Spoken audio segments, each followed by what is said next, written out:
And I think to your second point, as far as I understand, so this is basically an interoperable expansion to Cosmos Wasm itself, the AVM. Can you explain maybe what type of connections or interoperability points you currently have with Axelar? I mean, I know, Cosmonauts probably know that, but maybe for those that are fairly new to Axelar, maybe explain the current landscape of Axelar interoperability and what that AVM enables for developers. So Axelar itself, you can think of it as a decentralized, network, right? That's responsible for connecting, different ecosystems. At the network layer, it actually supports multiple protocols, right? So there's we support IBC natively because we run on, on Tendermint and Cosmos SDK. We have a kind of cross-chain gateway protocol that we're built to connect with EVM chains, right? But one of the kind of key properties of Axelar network itself versus like individual pairwise connections, like IBC, is that Axelar is a sort of a hub, right? So that means that any connection that's made, it's automatically routable with, across all the other connections. So as an example, one of the properties that we also announced at the Introp and is going live on the mainnet, like in a coming week or two, is the fact that you can completely compose all the Cosmos chains with EVM chains using like general message passing. Why couldn't you do this before, right? You couldn't do this before because Cosmos chains and EVM chains actually speak very different languages, right? So somebody actually needs to do the translation between them. Who is it going to do it? You can either put those translation logic at the edges at the application itself, and then everybody has to pay, gas for it, or you can put it at the network layer, and then it's much more efficient and much more gas effective, right? So Axelar Network does it at the network layer. And that means you can send a packet from a Cosmos chain. That packet will execute on Ethereum, and vice versa, right? So it gives you really, really complete marriage, right, of two very, very distinct ecosystems that I think going forward are going to be more and more united. So, I'm super excited about it. And so that's one of the properties of the Axelar network itself. And then, through the VM, like I said earlier, there's a kind of a, I guess, initial services that we want to be able to build. One is building these connections easier and easier, right, across the ecosystems. And we announced actually like an array of partners that will be launching with us over the coming months, everything from Coinbase, Mobile Coin, right, Centrifuge, Near, and like the list goes on and goes on. So really excited to be able to connect all of those different ecosystems now. And the second point, again, is to help developers actually run their applications across multiple chains. The simple example to think about, we posted yesterday on our Twitter, is how to launch an interchain token across all the chains with one click. Right? So you can take a look at the video on our Twitter right now, but basically, you can specify the parameters of your token, you press deploy, right? And then that token is automatically deployed on, dozens of different chains. And it's really interchain. So it means that you can send it back and forth, through your wallets, right? Through your, bridges, through your dApp applications, whatever leverages it. You don't have to deploy any wrap tokens. You don't have to fragment liquidity or anything else.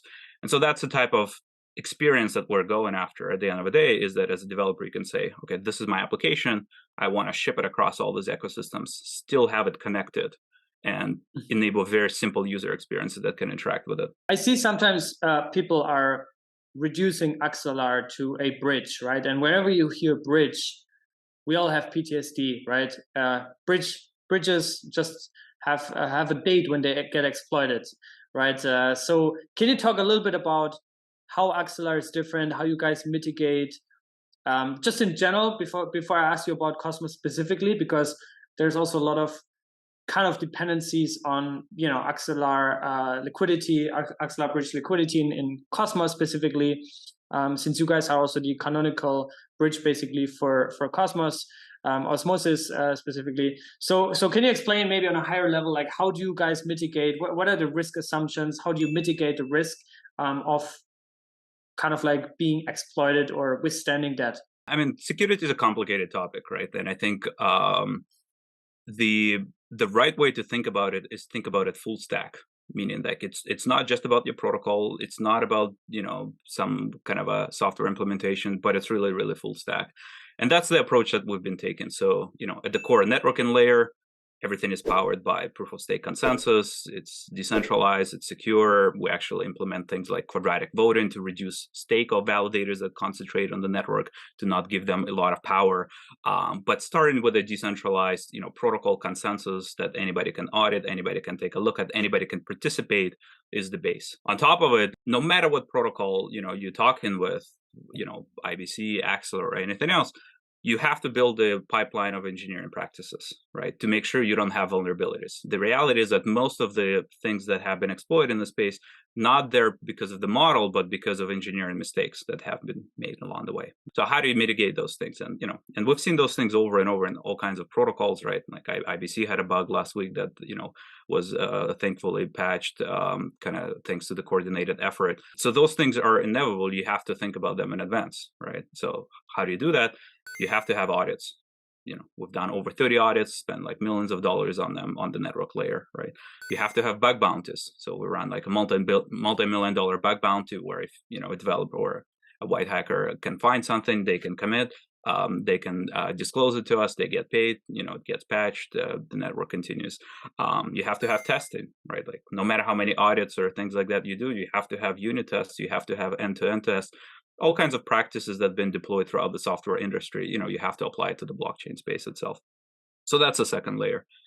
And then the third layer is what I call application security add-ons, right? So as an example, suppose we're transferring liquidity or value, right?